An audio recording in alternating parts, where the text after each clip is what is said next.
Bhavnagar marketing યાર્ડમાં મગફળીના ટેકાના ભાવથી ખરીદી શરૂ થઈ છે, જે અત્યાર સુધી 1100 થી 1200 રૂપિયા પ્રતિ મણ રહી છે। ખેડૂતોએ બજારમાં મણનો 1452 રૂપિયાનો ભાવ મળતા ખુશી વ્યક્ત કરી છે। લોકો 125 મણની ખરીદી મર્યાદા વધારી 200 થી 225 મણ કરવાની અને દિવસ 7ની મર્યાદા વધારી 15 દિવસ કરવાની માંગ કરી છે, કારણ કે અનેક ખેતરોમાં પાણી ભરાયેલું હોવાથી મગફળી લાવવી મુશ્કેલ બની રહી છે।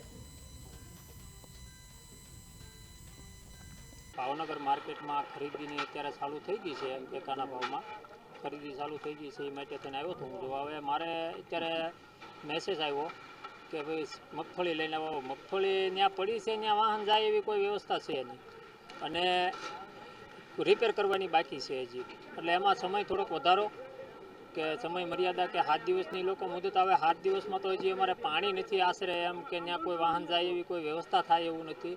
એટલે સરકાર પાસે અમારી માંગણી એવી છે કે ભાઈ 15 થી 20 દિવસ સુધીની ખેડૂતને રાહત આપો કે ભાઈ ન કોઈ આવી શકે તો એ થોડોક સમય લંબાવો એમ। 7 દિવસની અંદર હજી નો વાહન જાય એવી વ્યવસ્થા નથી, એવું બધું છે।